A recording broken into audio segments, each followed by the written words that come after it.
Hey viewers, welcome back to the channel. I got another pool update for you. So this is getting the Ethernet wired to the Hayward OmniLogic control panel that we installed in the last video. So if you recall, we put in the panel, you know, that like the main sub panel, right, for the electrics and everything, and then also the control panel, right, for the whole system. And we wired in this control cable, etc.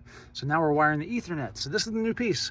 So what we did here, we've got an outdoor rated Ethernet cable that I put in, you know, connected here and put it in conduit, trying to weatherproof it so the cable is rated for exposure. So that's good enough. I tried to do a little loop-de-loop to have some level of drip loop, even though it's under an eave, you know, so it's gonna be pretty protected, but just to try to get water dripping and everything. And then I put it in this little grommet.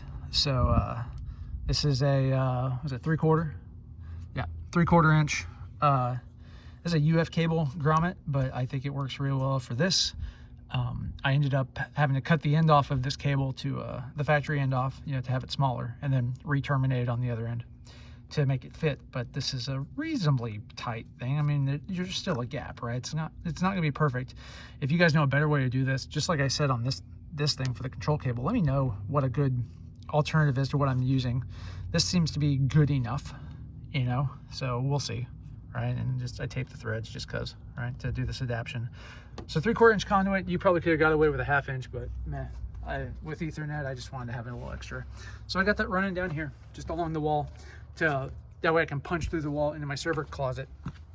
So I came around here, did a saddle bend with the PVC over my existing you know, bonding, right, the equipment, you know, bonding bridge bar, whatever it's called, right? So I had this existing, so I went ahead and just saddled over that into this 3/4 inch you know, T kind of junction box, right? You know, conduit body. I don't know what they're called, but it's a T, right? Going 3 ways. So the reason for that is we got Ethernet coming in, then we have it going up to a Ubiquity surge protector. Okay, so what this does is allow, basically I'm trying to protect the Ethernet cable to where if we get some transient lightning strike where we get transient voltages coming through the ground, right, that would ultimately find its way into the Ethernet, this thing will help dissipate it, right? So you basically run the Ethernet in and out of this. You have a ground, you have a, you know, a ground wire, right, that you sink down. In this case, I'm connecting it to the inter-system bonding bridge bar. That's what it's called, right? Your low voltage grounding system. So I connected it to that system, which is bonded to the rest of the electrical system to try to shunt that voltage away so that it doesn't go on the Ethernet lines and blow everything up, which would be bad. We don't want to blow things up. So these things are pretty cheap. So I put this on the outside, you know, right before we kind of go into the house, and or vice versa, right? Coming out of the house into this. So I took that as a little extra step of protection. So we go out, and then this LB actually punches through the wall to go into the server closet. So I'll go in the server closet now, and I will show you what we got from there. So that punches the server closet. So let's take a walk. If you see things like trenches on the ground I haven't talked about yet, ignore those. Future video. We're filming a little out of order because I got behind, but we'll talk about those in the next video.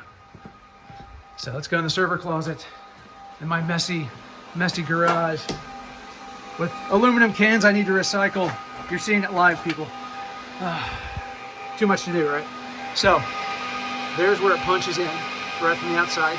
Another LB connecting up. If you recall previous videos, and do a new punch into my little low voltage junction box. All right, framing, sorry. Low voltage junction box, and then it comes out like right here. All right, so that's the end of the Ethernet cable, and we punch it down into my last port. See the black in my upper patch panel there, the last port there. And so that, of course, will just connect into the patch panel here, into my switch, and we're online. And that's it. That's all there is to it. And again, I tried to do an offset bend here into there. I'm getting better at PVC offsets, but not really. You can see there the coupler. The only reason there's a coupler there is because I screwed up, and I measured twice and cut once, and I should have measured 3 times. I'm sure you've all been there. So that's all I got. I'll take you back outside.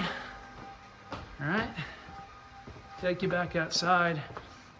And the next video on the pool is going to cover a lot more, as you can see. There's your preview. We'll talk about that in the next video.